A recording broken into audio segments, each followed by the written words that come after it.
Hi, today I'm going to sing you a bhajan based on, this I actually heard in a Gurudwara. They are singing some hymn for Guru Nanak, I think.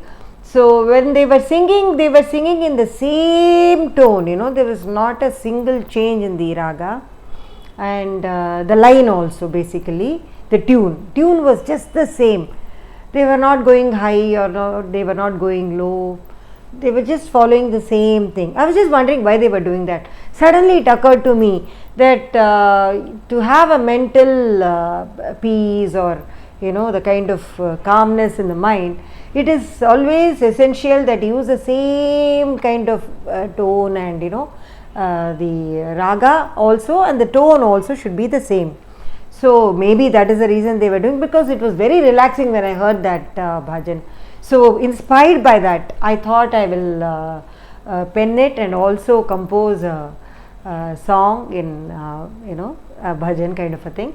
So I'm going to sing for you. You can also sing that. In case you don't belong to the same religion, it is not essential that you sing the same thing. You can sing anything that is followed in your religion. Only thing is that you have to get into it. That is the only thing. Get into that soul of the raga, the soul of the tune, and believe that you are with the God, and that is the essential thing, nothing else. So I'm going to sing what I know, what I composed. So please listen to it and try to follow. Radha bole Krishna, Krishna bole Radha, Jhapo Radhe Krishna, हर पल Radhe Krishna,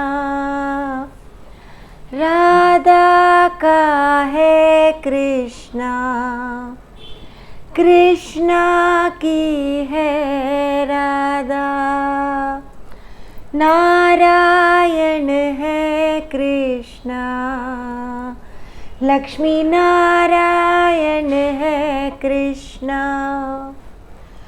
You can add on something like this and sing. So basically how you sing that with that feel is really what matters. So please keep singing this and have a very peaceful mind. Like I told you, I got inspired by the Guru Nanak bhajan. So please be inspired by this bhajan, because it has a lot of feelings. It's a love, basically love between Radha and Krishna, and how they cannot be separated. So till I meet you next, bye.